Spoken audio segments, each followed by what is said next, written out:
It seems like everyone loves Sanguinius, both in the lore and in real life. Most Warhammer 40K fans just can't get enough of him, and I'm the same way. I absolutely love Sanguinius, but I didn't used to. In fact, I straight up hated the Emperor's Angel of Death for longer than most of you have been alive, according to YouTube analytics, that is. But that's all changed.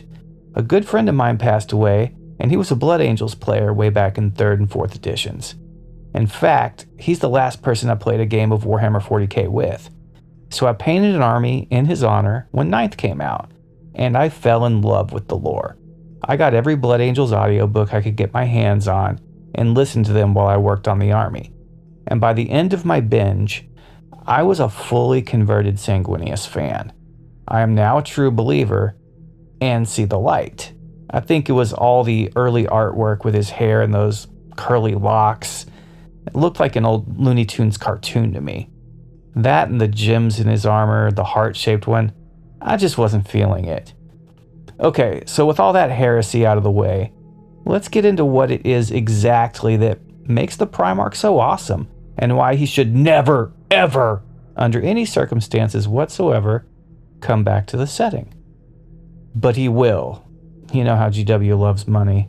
So pretty much nobody in the entire Horus Heresy wrecked as much face as Sanguinius. The Primarch was an absolute beast in combat, and with his ability to see the future, was one of the strongest things anyone would ever face on the field of battle. So loved was Sanguinius that he was Horus's best friend, and before he fell to chaos, Horus was the bestest boy the Emperor had created. But even Horus believed that Sanguinius was pretty much better than him in every way, and deserved to be War Master more than he did himself, which ironically was a motivation for the Emperor to choose Horus. Even the Knight Haunter Conrad Kurz's crazy ass loved Sanguinius, and Kurz didn't like anyone, except maybe Fulgrim, a little bit, before the Phoenician narked him out. Even after turning his back on the Emperor and the Imperium, Kurz still worried about his brother, Sanguinius. And it is because he is so loved and so perfect, and that old art that depicted him like some lollipop-licking reject from a Bugs Bunny cartoon, that so many Warhammer fans don't want anything to do with the Great Angel. Because perfection is boring, and unless you dive deep into the character, and you are only looking at him on a surface level, he seems just like that. A boring, perfect, golden boy, literally. He doesn't appear to be the least bit grimdark. But we should never ever judge a book by its cover.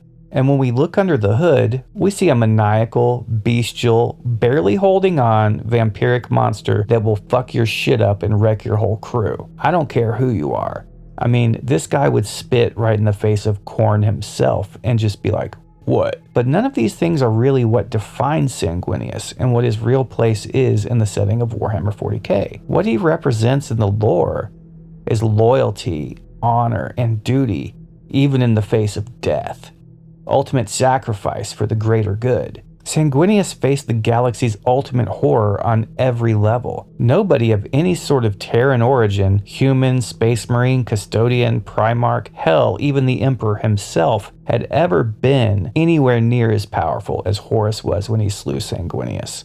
The Luna Wolf was the swollest of the swole, torqued up on the warp juice of all 4 Chaos Gods, and Sanguinius stepped right up, knowing because he can see the future, that he was going to his demise. And that is what a total baller Sanguinius is. His death wasn't some anticlimactic BS like his brother Ferrus Manus, or a giant middle finger to his dad like Conrad Kurz's demise. Sanguinius' death was a psychic shockwave echoing throughout the galaxy, through all space and time. We could make an entire series of videos about the ramifications of his death, but it is the greatest thing he ever did, or ever could do, making him a hero of the Imperium on a level that nobody else ever could be, except maybe Malkador. And this is exactly why GW should never, ever bring the Blood Angels Primarch back.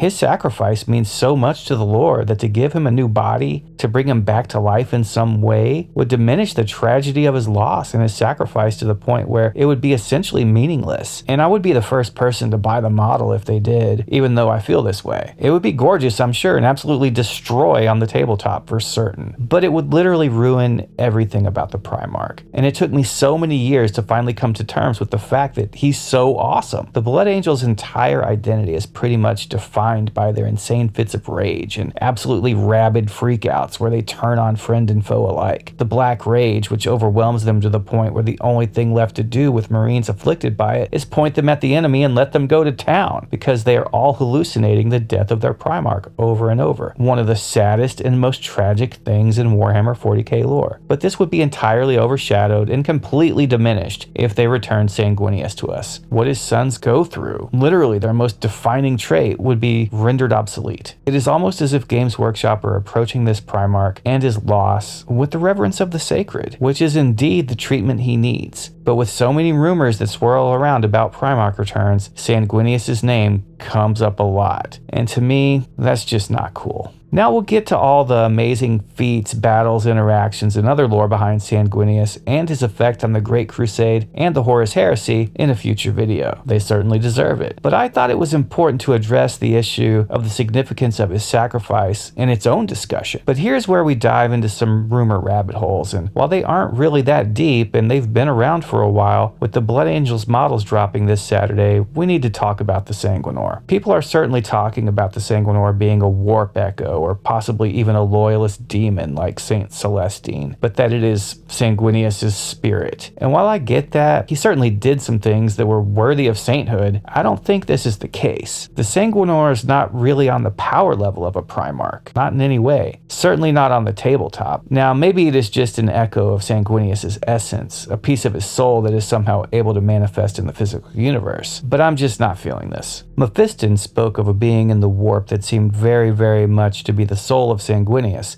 and it told Mephiston the truth of the Gold Angel and the Black Angel. And when he questioned if the being were in fact the Primarch, it said that it was not indeed Sanguinius. It said that Sanguinius is dead. Well, I have news for you, buddy. You're in the warp. You're probably dead yourself. But I digress.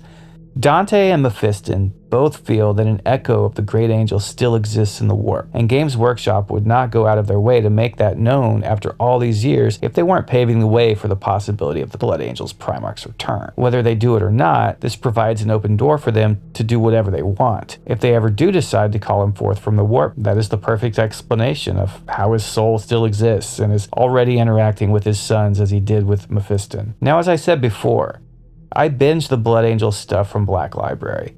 I thought it might be fun to listen to the Dante books while I was painting the Blood Angels that were a tribute to my friend, and I listened to them nonstop. I just didn't want to leave Ball. I found the setting, the Ball system itself, the chapters that make up the Sons of Sanguinius, not just the Blood Angels, and the amazing way they moved the story forward, all too compelling, and I literally developed a sort of red thirst of my own. Soon I found that I had listened to more Blood Angels books than any other factions, and I was starting to identify as a son of the Great Angel myself. Yeah, the Primarch is such an amazing character that just learning about him and his sons is enough to convert people who have been zealously attracted to other factions and base their entire Warhammer identity on it over to the Blood Angels. God, that was a run-on sentence. But you get my point. Sanguinius is as vicious as Russ, as tactful as Dorn or Gilliman, as martially capable as the Lion, and has the freaking charisma of Horus. And the guy can fly. But of course they gave him the tragic gift of foresight, like his brother Conrad Kurz. But Sanguinius is so badass that he didn't let himself go crazy like Nighthauntr did. He walked right into the fire. So yes, the road for Sanguinius to return in some way, shape, or form has been paved by GW already. It really just is a matter of, does Games Workshop want to drive his gold-plated Land Raider down it to Bloodtown, or do they want to continue showing the reverence and respect to the character that they have so far? The Primarchs are probably the most interesting characters in all of science fiction, and as much as it took me about 25 years to come around to it, Sanguinius is arguably the best one of them all. He's like a cross between Alexander the Great and Jesus with a little bit of Conan the Barbarian thrown in, all smothered in Dracula sauce. It really doesn't get any better. Please keep him in 30k where he belongs. But if he does have to exist in the warp, at least have him whip the shit out of that weird Tau warp entity that appeared in the Dark Angels book War of Secrets. That thing was weird. And the last thing we need is some upstart god making the filthy Xenos feel empowered. Yeah, if Sanguinius could take care of that and just do warp stuff, well, I'd personally be cool with that. And like I said in the beginning, if he does come back, I'll certainly buy the 40k model and read all the lore. But my God, I'm totally a Blood Angels fan now. You know, you never think it could happen to you, but here we are.